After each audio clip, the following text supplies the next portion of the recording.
Welcome to ILTV's Israel Daily. I'm Aaron Porras, and coming up in today's newscast, Blue and White Party head Benny Gantz fails to meet his coalition deadline. The Netherlands break with the EU, halting payments to the Palestinian Authority, and later we'll reveal why an unknown Israeli filmmaker might just become an Oscar Award winner.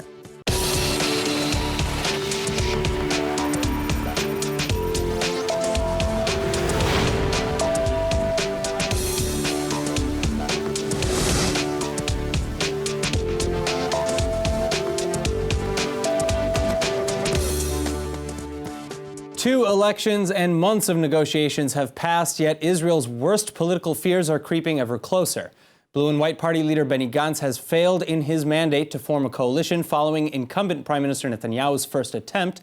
And now, for the first time in Israel's history, the nation's new Knesset has just 21 days to prevent a landmark third election. It's kind of sad. I'm just disappointed, and that's it.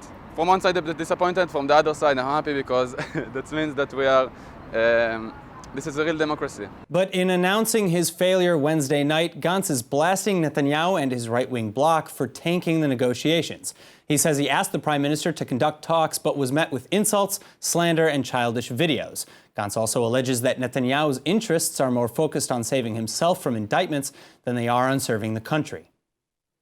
28 הימים האחרונים הפכתי כל אבן וסילקתי כל גרגר חול בניסיון להקים ממשלה המביאה לישראל מנהיגות של כבוד, מנהיגות של מוסר, של ערכים, מנהיגות שנשכחה. הוצב בלוק המתקשה לראות, בלוק המתעקש לראות את טובתו האישית של אדם אחד לפני טובתם של החולים השוכבים במסדרונות. That being said, Gantz is still promising to continue working towards a unity coalition in the coming weeks. And meanwhile, Netanyahu is similarly inviting Gantz to discuss a unity government without preconditions. At the same time, he's attacking Gantz for trying to spin his own failure, though. בני גנץ, אני לא אתייחס לכל הדברים המופרכים שאמרת עליי הערב, וגם על הכישלון שלך בהקמת ממשלת אחדות. זה לא כי התעקשת לפרק את הבלוק. הרי כפי שאריה דרעי חשף היום, אתם בעצמכם פניתם למפלגות החרדיות וניסיתם לשדל אותם בכל כדי שיצטרפו אליכם לשלטון. וחוץ מזה היית מוכן להקים ממשלת מיעוט עם תומכי טרור שמקבלים את ההנחיות שלהם מאויבי ישראל. ולכן בואו לא נספר סיפורים. אבל דבר אחד אמרת נכון. ישראל זקוקה לממשלת אחדות.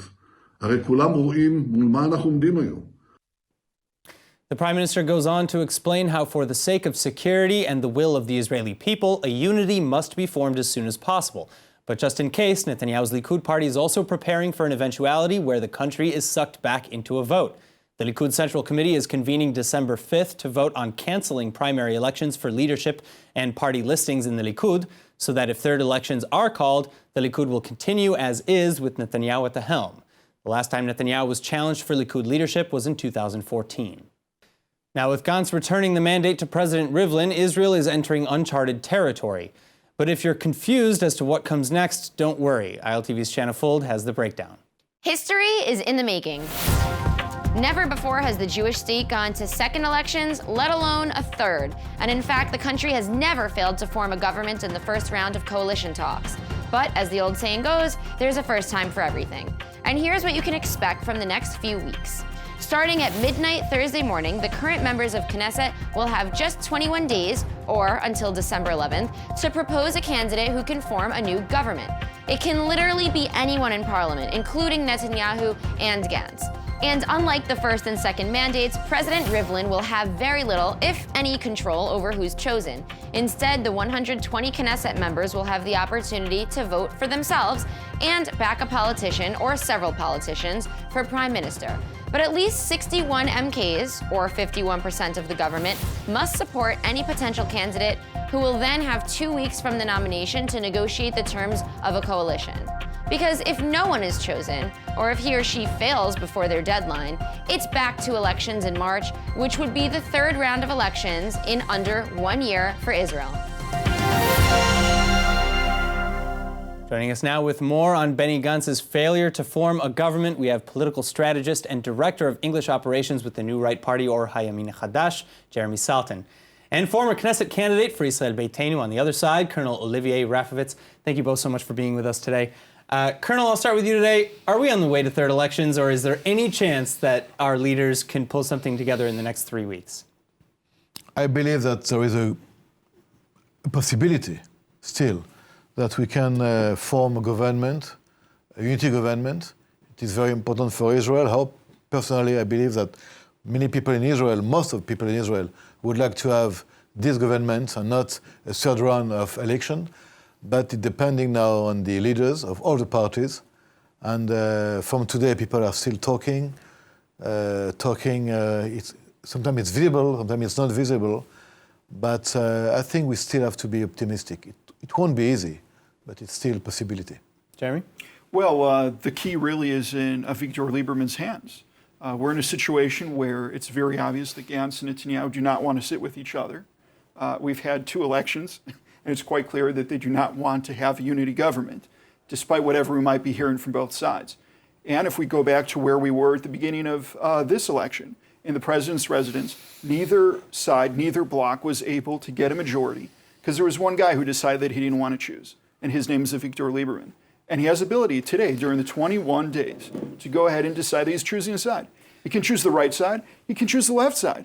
But if he chooses a side, we will have a government, or at least at this point, sign on the signatures so that we have a third mandate, because we're not sure if we are going to a third mandate yet.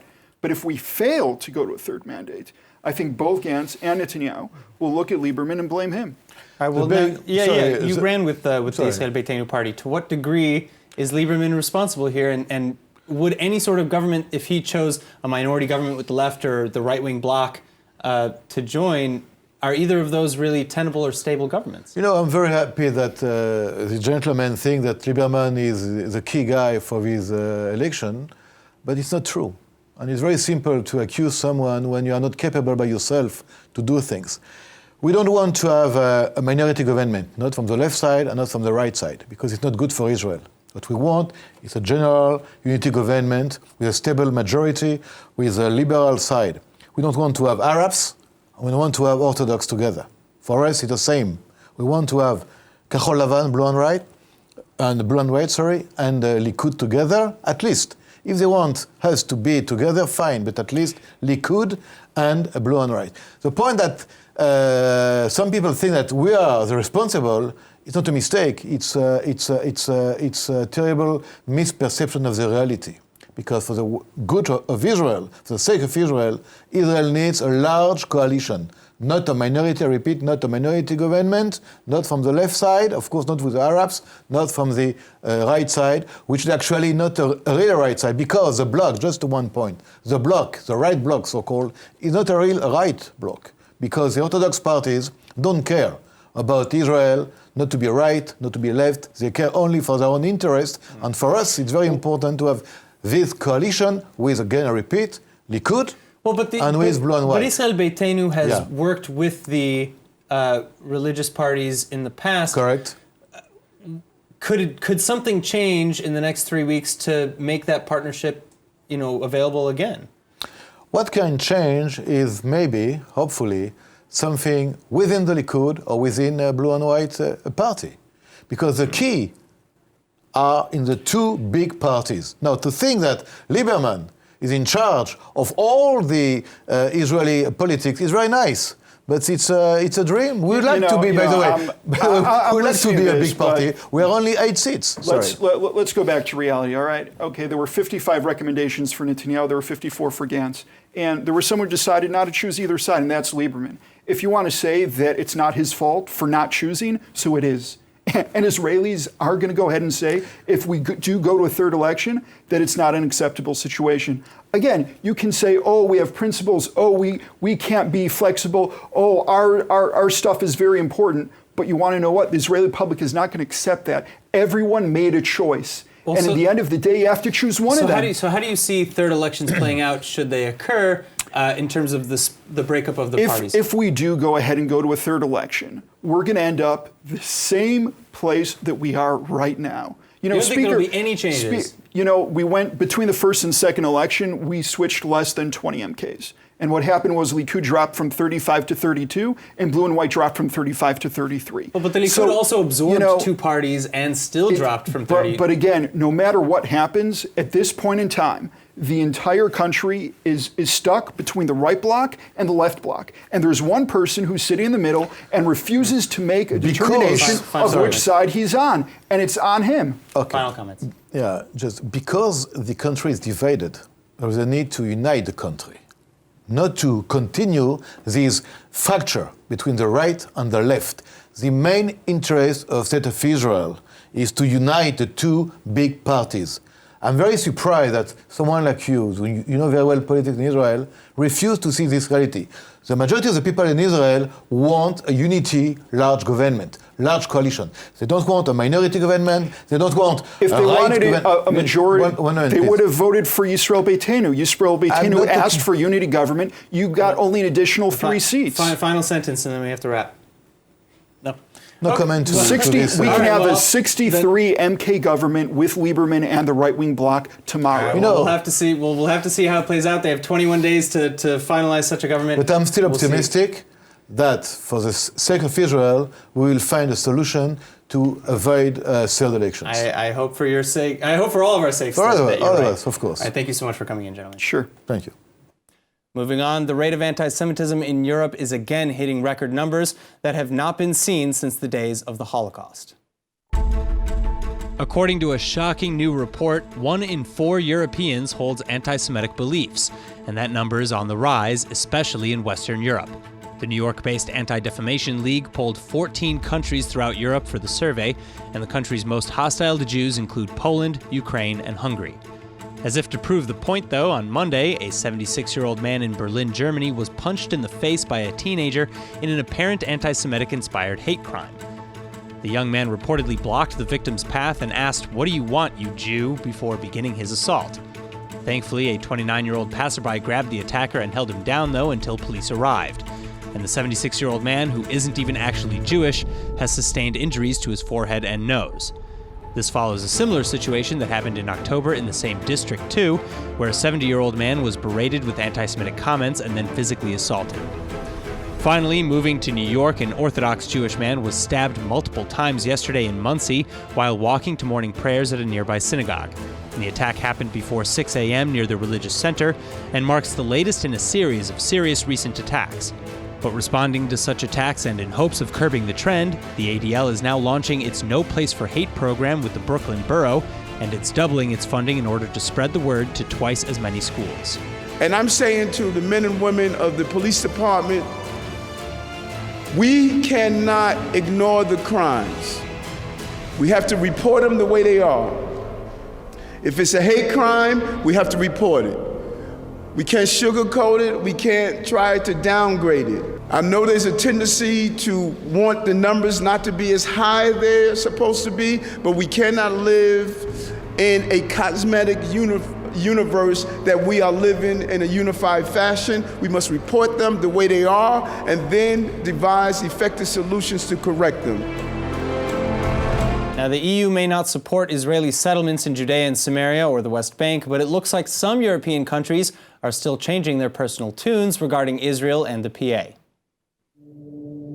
The Netherlands has now announced that it will be halting all aid to the Palestinian Authority over its pay-for-slay policy, i.e. salaried monthly payments to terrorists and their families for life on a sliding scale that increases depending on the severity of the attack.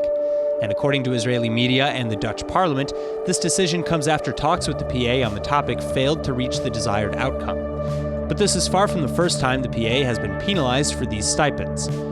Israel already withholds tax revenues equal to the sum paid to terrorists, and the United States cut most of its funding to the PA through the Taylor Force Act and similar legislation. Then, also like the United States, the Dutch parliament's vote to halt aid comes just after another decision that defies EU policy. In a highly controversial ruling earlier this month, the European Union's High Court of Justice has decided that all products made by Jewish Israeli companies in disputed territories must be labeled as such. Neither the EU nor the UN consider these settlements to be legal. But Israeli companies and pro-Israel advocacy groups blast the EU ruling as biased and a tacit endorsement of BDS. Then, seemingly in response, United States Secretary of State Mike Pompeo announced that the U.S. no longer considers Israeli settlements illegal per se. And now the Netherlands is also pushing back against the label law by telling the EU that they'll stamp Israeli products according to EU law as soon as other conflict areas get the same treatment. Moving back now to security, Israel has been fighting the Iranian presence in Syria for years, and the strikes in Damascus Tuesday night marked the latest in these attempts, following an Iranian attack the morning before. But questions remain. What was Iran's previous target, and what will happen from here on out? So here now to discuss is former senior United States congressional staffer and current research fellow at the International Institute for Counterterrorism at IDC Herzliya, Dr. Fadey Esmail. Dr. Ismail, thank you so much for being here. Thank you for having me. Is a direct confrontation between Israel and Iran on the horizon? Well, this confrontation has been going on for several years. I mean, but it's arguable a proxy war currently, is it not? To some extent, but no, we had Israeli strikes directly on Iranian entities, especially in southern Syria, the area of Kiswi and all these other bases where the Iranians have positioned themselves. We've also seen attempts by Iranian forces. It wasn't the first attempt, unless the thing with there were several attempts in the past to, if you remember, the drone that they tried to penetrate the Israeli Air Force air defenses with. So this has been going on for a while. I have to say, the last 2 weeks were very unpleasant for the Tehran regime.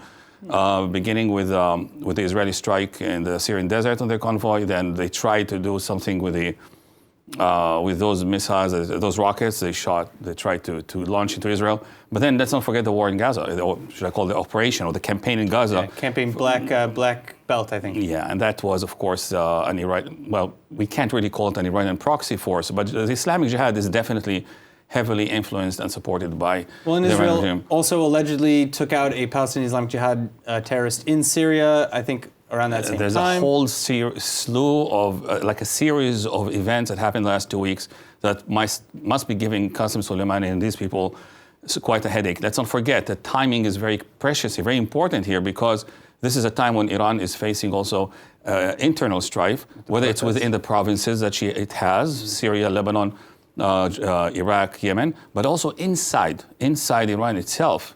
We have issues. We have people killed in the street by Iranian regime protesters. This is a very inconvenient time. And just to add like the final blow, not final blow, but let's say the icing on the cake would be the arrival of a group with the USS Abraham Lincoln that just crossed the Hormuz a couple of days ago with 3 battleships, basically poking their eyes, saying, hey, if you think you can control this I mean, the whole story about we can block the Hormuz Strait, this is over. And last one thing I want to say, those images we saw in the past of American sailors kneeling before Iranian Coast Guard, that's not coming back. And this is a very, very important message to the Iranian regime. All right, well, we have a lot to think about, of course. Iran is in a very tenuous situation, and so is Israel with Iran. Dr. Ismail, thank you so much for being with us. Thanks so much for having me. Have a good day. In other news, often touted as one of the wonders of the world, the Dead Sea is a natural marvel. But with water levels receding every year, some of us are wondering what's causing the shrinkage. And ILTV's Shanna Fuld set out to find the answer. Tourists love taking home Dead Sea products because they feel like it's their own little authentic bite of Israel. But what does that do to the water levels in the Dead Sea? It's a scientific fact that the Dead Sea is shrinking, and I wanted to find out if sea salt and other cosmetic products are impacting it. No, I'm not buying a product that's the Dead Sea. The Dead Sea is dying and getting smaller and smaller every year. I don't live here, so I can't, I just come to visit, and I buy this as a gift to a friend. Here's the good news. Dead Sea products are not #1 on the list for reasons that the Dead Sea is receding. So, don't feel too bad. Cosmetics, I think it's really minor or even negligible. The fertilizers, which are the potassium products, they are related to the negative water budget of the Dead Sea. But the cosmetic products are really negligible. The Dead Sea loses just about 4 feet of water each year. And even though the water levels are affected by wet or dry seasons, researchers say the water is evaporating rapidly, and 1/3 of that reason is due to the potassium industry. Jordan and Israel both manufacture minerals by taking potassium off of Dead Sea brine that have been evaporating out in the sun.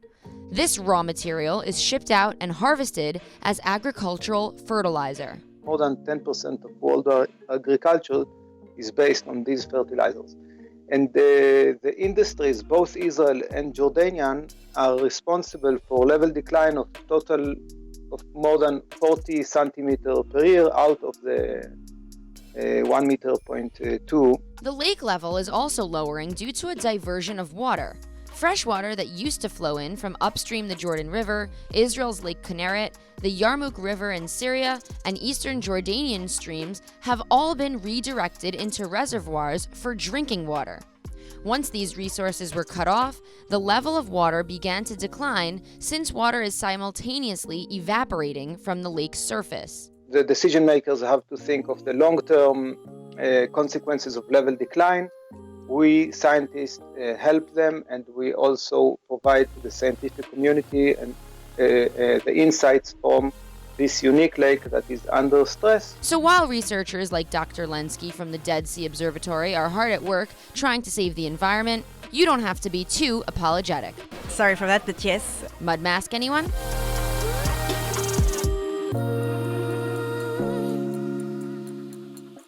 Now, Israeli television and film has been making a lot of headlines lately, but you probably have not heard of this next Israeli filmmaker, which is a shame because he might just be winning an Oscar this year. And here with the details is ILTV's Emmanuel Kadosh. Hey Aaron, so basically after only 3 months at the London Film Academy, Israeli Eyal Berenson decided he would take a leap of faith and make filmmaking his career. Now, you're probably wondering the same thing as I am. How after just 3 months does someone have the courage to do so? And all I can say is that that's so Israeli. Yeah, it actually really is. Like, it's very typically Israeli. And I really love that, actually, about the people in this country. You know, they feel so fearless and, right. and truly believe in themselves all the way. But, yeah, all the way. How exactly is he on his way to winning an Oscar, though? All right, well, with even little credentials, as he does have, just 3 years of experience, Berenson actually is racking up some major awards for 2 short films he created that are based on fictionalized lives of women in different countries. And what are they called? What are they about? Give us some details. I'm actually really curious to know if I've heard of either one. Right, so the first film is called Ashmina, which depicts a 13-year-old girl who folds and packs gliders in Nepal in exchange for coins, which she then is forced to hand over to her parents. He says that he wrote Ashmina in 2 hours, packed his bags, and went to film in Nepal. He hired mostly local crew and actors, and is a 15-minute short film. That's amazing, 2 hours. I wonder how the locals actually reacted to having him filming there. You know, I'd love to see that film. Right. Well, the second one is actually called Anna and was shot in Ukraine. This second film is about an aging single mother who's lured by a radio ad to a party where American men come in search for love. At the party, the mother, Anna, is faced with a few realities. Her advancing age, the men's real intentions, and her underage daughter who also showed up to this party, which is just insane. Wow. All right. Well, these both sound like great movies, honestly. I mean, such a shock with such a little experience as well that he was able to write such captivating scripts and have them be featured in huge festivals. Right. Well, it is super impressive. Ashmina premiered at the London Film Festival and is qualified to be nominated for a 2019 Academy Award, and Anna was shown at the 2019 Cannes Film Festival. All right, so what's next for this talented Israeli? Berenson says that for the last 3 years, he basically had no life outside of filmmaking and is planning on shooting another 3 films in the series, all featuring fictional women whose names start with an A. So we have to be on the lookout for those. All right, well, I'm loving the alliteration in the series. Yes. Emmanuel, thank you. All right, now for our final story tonight, we head back to Jerusalem where international journalists are covering the latest coalition and election news. But this story is less about the elections and more about the media that's covering it. Because like most Israelis, those in the media are just as exhausted by the prospects of another vote, if not more so. And President Rivlin knows this well. So to break the tensions and introduce some much-needed levity, Rivlin and his staff celebrated the 3rd round of talks by preparing a treat for the journalists stationed at his residence. The team prepared and handed out ice cream with a note reading, "Third time means ice cream," an Israeli play on the saying, "Third time's the charm." And spokeswoman for the president's house, Naomi Toledano Kendall, explained simply that, again, if we don't laugh, we'll cry. Now let's take a look at the weather forecast. Tonight should be clear and cool with lows between around 50 and 55 or 10 and 13 degrees Celsius. Then over the weekend, you can expect mostly clear skies and another drop in temperatures as the high will be about 75 or 24 degrees Celsius everywhere but Eilat. Israel's southernmost city will reach temperatures of 83 or 28 degrees Celsius. And all right, that's it for today's news. Today's exchange rate is 3.46 shekels to the American dollar. For more news from ILTV, please like ILTV on Facebook, follow us on Instagram, and subscribe to our YouTube. I'm Aaron Porras. Thank you so much for watching.